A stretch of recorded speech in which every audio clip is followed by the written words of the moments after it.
अब क्या बता रहे हैं परमात्मा कि यो सौदा फिरना ही संतो, यो सौदा फिरना ही, ये लोहे जैसा ताव जात है काया देश राही, और तीन लोक और भवन चतुर्दश सब जग सौदे आही। फिर बताते हैं कि ये दम टूटे पिंडा फूटे लेखा दरगाह माही, उस दरगाह में मार पड़ेगी त्रियम पकड़ेंगे बाही। वहां पर ना किसी की पेश चले, चाहे कोई राष्ट्रपति है, मृत्यु होने के बाद यम के दूत उसको गिरफ्त कर लेते हैं तुरंत और वहां खड़ा कर देते हैं दरबार के अंदर। एक उदाहरण बताया परमात्मा ने अपनी वाणी में कि एक प्रियव्रत नाम का राजा था। उसने पहले तो तप किया, तप से उसको राज्य प्राप्त हुआ, और जब राज्य का समय पूरा हुआ तो यम के दूत पकड़ कर ले गए, उसको धर्मराज के दरबार में खड़ा कर दिया। यम के दूत जब लेने आए प्रियव्रत को, उसने कहा कि मुझे कुछ सांस और दे दो जीने के लिए। उसका बहुत लंबी आयु थी, बहुत लंबी आयु तक उसने राज्य किया था और फिर भी जीने की आशा थी। कहा यम के दूतों से कि मुझे कुछ और श्वास दे दो। यम के दूत कहने लगे खबरदार दे, तूने सांस लिया तो तेरे श्वास पूरे हो चुके हैं, चलो। धर्मराज के दरबार में लेकर गए, वहां उसका अकाउंट बताया गया कि इतने वर्ष तूने तप किया था, उसके प्रतिफल में इतने वर्ष तूने राज्य कर लिया। अब बता कुछ करके लाया आगे के लिए। अब वहां तो सब पता होता है, उसकी जेब में पता लग जाता है कितना सामान है। कहने लगा जी नहीं, तकसीर होगी। कहने लगे इसका काला मुंह करो। अब प्रियव्रत कहता है मेरा काला मुंह क्यों किया जाता है, राजा था पूरी पृथ्वी का। तो धर्मराज ने कहा कि भक्ति के लिए भेजा था, भक्ति करे नहीं डले डोए। और फिर वो प्रियव्रत कहता गलती बन गई। धर्मराज कहता मैं तो गलती की सजा देता हूँ, जाओ पशु की योनि में जा राजा, अब गधा राजा बन जा।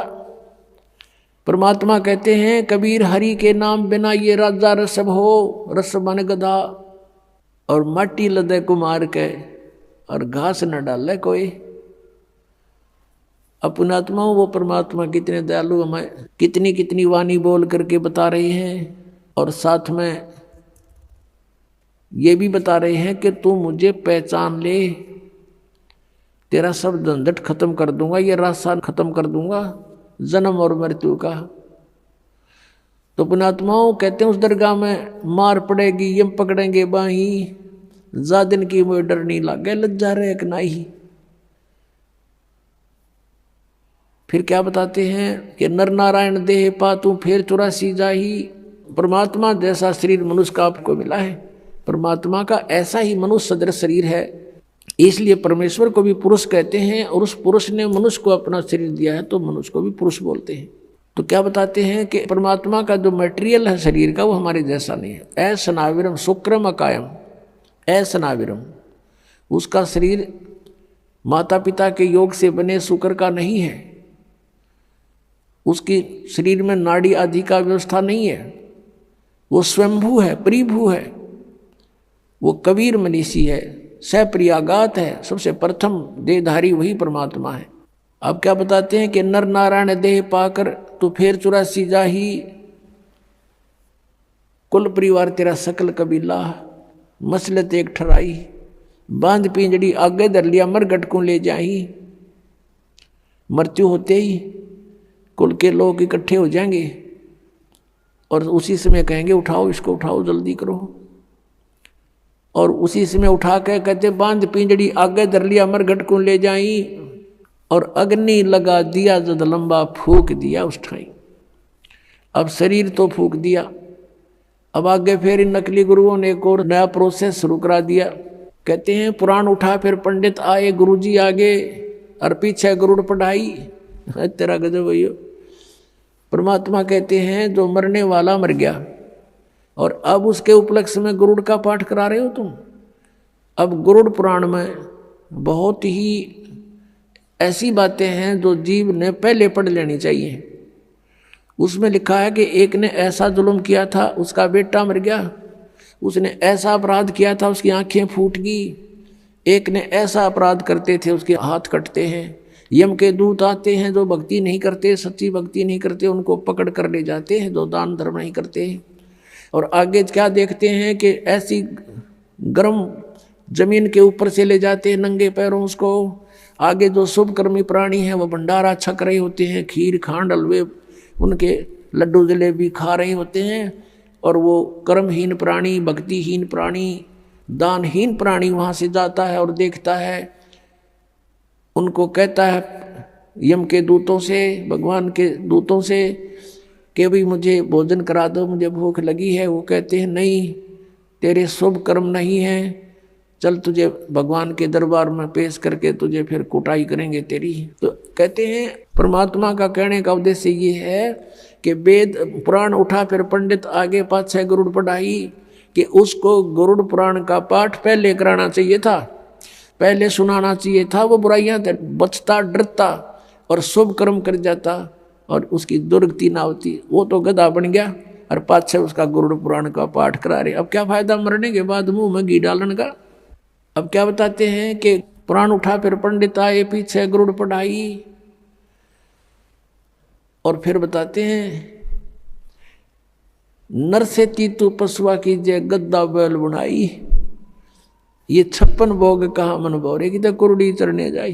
पुणात्मा परमात्मा ने हमें बताया है, वह सच्चाई है कि कबीर ये माया अटपटी और सब गट आण अड़ी, वह किस किस ने समझाऊं या कुएं भांग पड़ी। हमने इस काल के नकली इस सुख की भांग पी रखी है इस कुएं में, काल के कुएं में।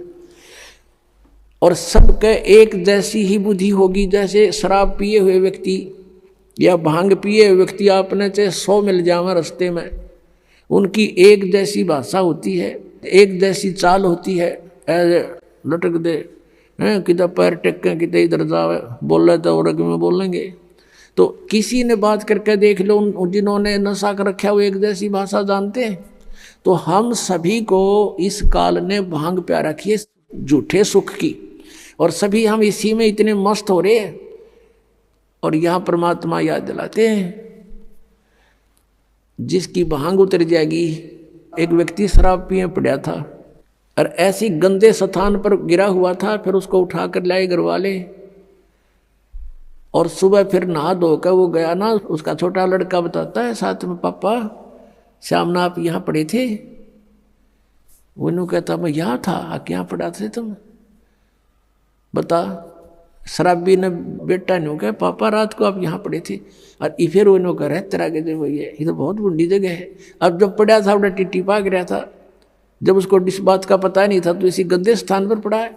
तो हम आज जिस स्थान में रह रहे हैं ये ऐसी सतिथि में रख रखा हमारे को। और जब यह भांग उतरेगी आपकी, आपका ताला बेली लाग जाएगी, अंतःकरण में उचाटी पैदा हो जाएगी। अब क्या है, इस काल ने तो हमारे को बुरी तरह फंसा रखा। पुण्यात्मा सचकर मान लेना, पहले तो दुख में पीड़ रखा, अब परमात्मा के दरबार में आओगे आपको सुख होगा, और सुख में फिर आपने सोचोगे ठीक काम चल रहा है, अरे थोड़े दिन में फिर भूल पड़ने लग जाएगी।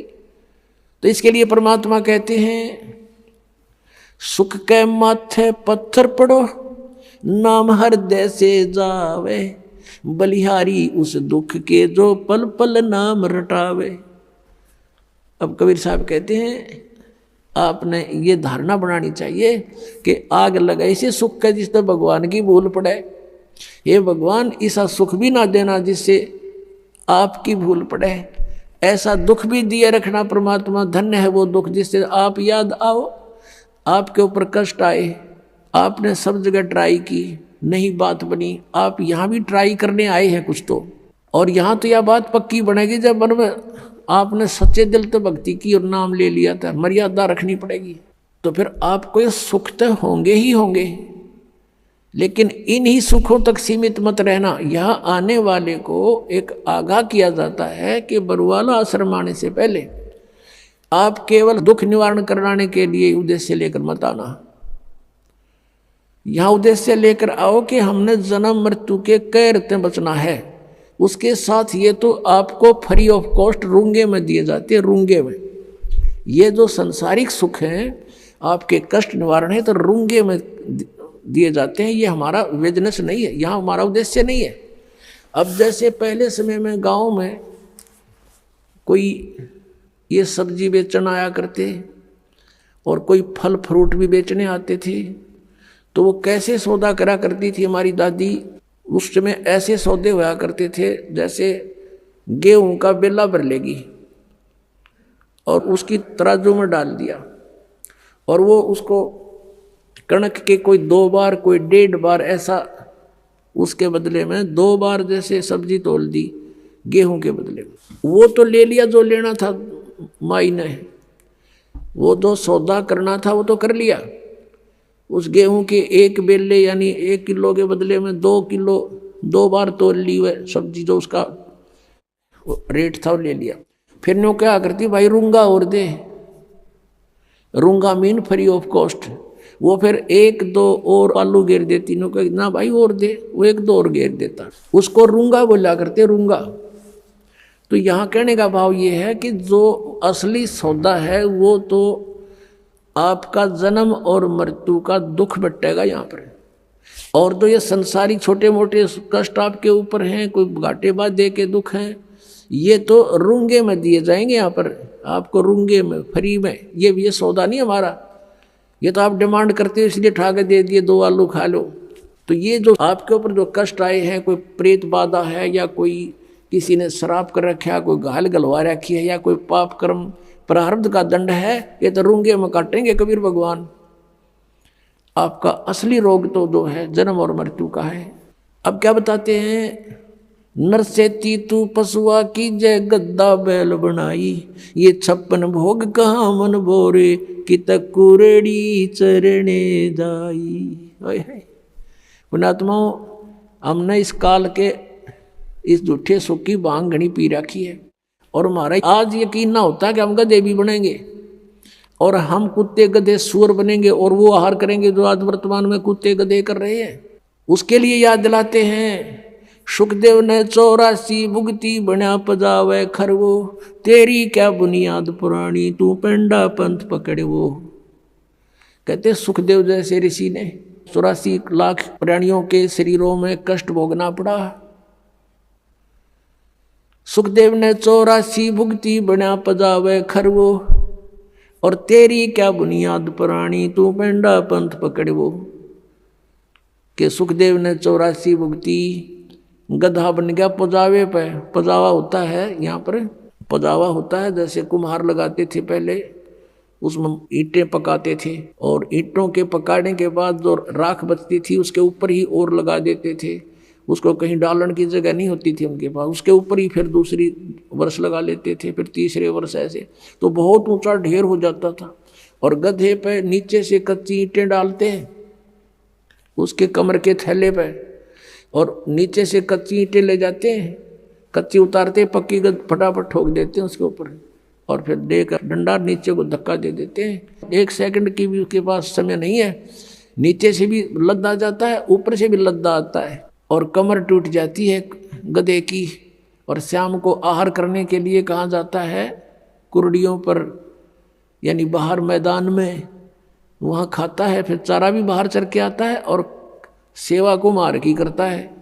और फिर टूटी कमर पर जख्म हो जाता है, उसको कौवे नोचते हैं, उसी जख्म के ऊपर आते ही कुम्हार जो कानू वो थैला रख देता है और ईंटें भर के फटाफट उसको स्टार्ट कर देता है, लेकर लठ।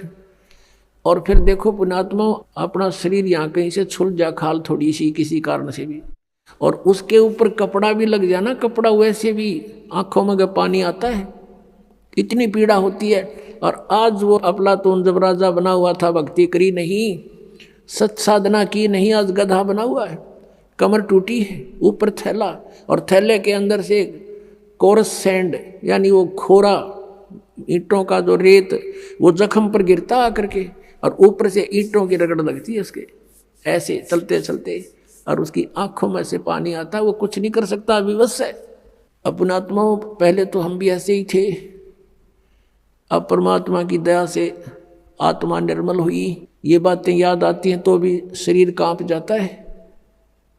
और एक बार नहीं, असंख्यों बार है, एक बार नहीं असंख्यों बार ये कष्ट उठाए हमने।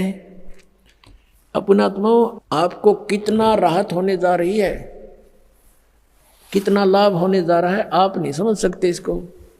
और हम कितना कष्ट उठा चुके हैं संख्यों बार। ये तो एक बार के गधे का एक दिन की बता रहे हैं, ये कष्ट एक दिन में ऐसा होता है, और एक गधे का जीवन कितना। अब इसलिए बताते हैं सतगुरु के उपदेश का, जय सतगुरु की संगत करते सकल कर्म कट जाई, अमरपुरी पर आसन होते जहां धूप ना छाई। यदि सतगुरु की संगत करते, शरण में आ जाते, ये नकली सतगुरुओं की नहीं बात बनती। तो कहते हैं ये कैसा दुख आपके ऊपर हो रहा है, किस प्रकार बाईपास निकालेंगे संत। अब कितने दुख होते हैं प्राणी पर। आध्यात्मिक मार्ग को आध्यात्मिक घटनाओं से ही तोला जाता है, किसी के कहने मात्र से नहीं। आपको दिखाते हैं कि इतिहास, एक पुण्यात्मा का उसके ऊपर कितनी आपदाएं आई, और जो धन आपको प्राप्त होने जा रहा है, जो ज्ञान और भक्ति और विधान आपको मिलने जा रहा है, उससे आपको कितना बेनिफिट होगा, कितना राहत मिलेगी। अब परमात्मा कहते हैं धर्मदास तो लाख दुहाई, और ये सार शब्द की दबार ना जाई। आज तक जो परमात्मा ने इस तत्व ज्ञान को और इस तत्व नाम को, सार नाम को, असली मंत्र को छुपा के रखा हुआ था, क्योंकि सतयुग त्रेता द्वापर में ये प्राणी दुखी नहीं होता, और पिछले पुण्य कर्म इसके घड़े साथ होते हैं, जिस कारण से कोई भी कुछ भी साधना भक्ति कर रहा होता है उसमें भी वो सुखी रहता है। वो ये सोचता है मुझे इस साधना से ये सुख प्राप्त है। इस कारण से सतयुग त्रेता द्वापर में परमात्मा ने काल को छूट दे दी थी।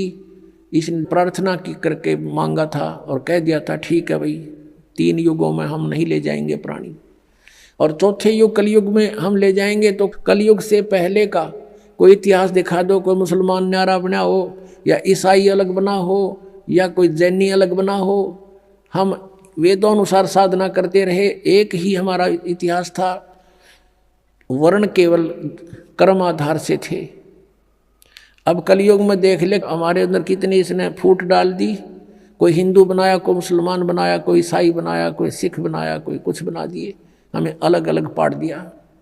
इसको डर था कि कलयुग में परमात्मा से वायदा हुआ है वो आएंगे या अपना कोई दास भेजेंगे अपनी शक्ति देकर, तो उस समय तक ऐसा कर दो इन प्राणियों को ये कति कंडम हो जाए, एक दूसरे के शत्रु हो जाए, कोई एक दूसरे की साधना को गलत बता दे तो मरना तैयार हो जाए। ऐसे समय में परमात्मा ने ये स्टार्ट किया है। लेकिन ये बुद्धिहीनता हमारी, मान ले मैं आपके मार्ग को गलत बता रहा हूँ और आपको कॉन्फिडेंस है सही है, तो मेरी बातें ना सुनो, इसमें झगड़े की क्या बात है। तो ये काल ही करवाता है। लेकिन अब परमात्मा की मेहर होगी अपने बच्चों पर, समाज शिक्षित है, सब इतिहास हमारे पास है, हमारे सदग्रंथ प्रत्येक धर्म के प्रत्येक धर्माणों के पास है। अरदास उसमें बताओगे ऐसा लिखा, आप खोल कर देख लेना, बात समझ में आ जाएगी। तो अभी तक हम सतगुरु ना मिलने से कितना कष्ट उठाया। सतगुरु के उपदेश का लाया एक विचारे, जय सतगुरु मिलते नहीं फिर जाते नरक द्वार। नरक द्वार में दूत सब करते खेचा ताने, उनसे कभू ना छूटता फिर फिरता चारों खानी। चार खानी में भरमता कबू न लगता पारे, सो फेरा सब मिट गया मेरे सतगुरु के उपकार। 7 समंदर की मसी करूं और लेखनी करूं बन राय, धरती का कागज करूं गुरु गुण लिखे हो न जाए। अब आपको दिखाते हैं कि इतिहास के सतगुरु ना मिलने से साधना भी कर रहे हैं, उनकी भी दुर्गति होती है।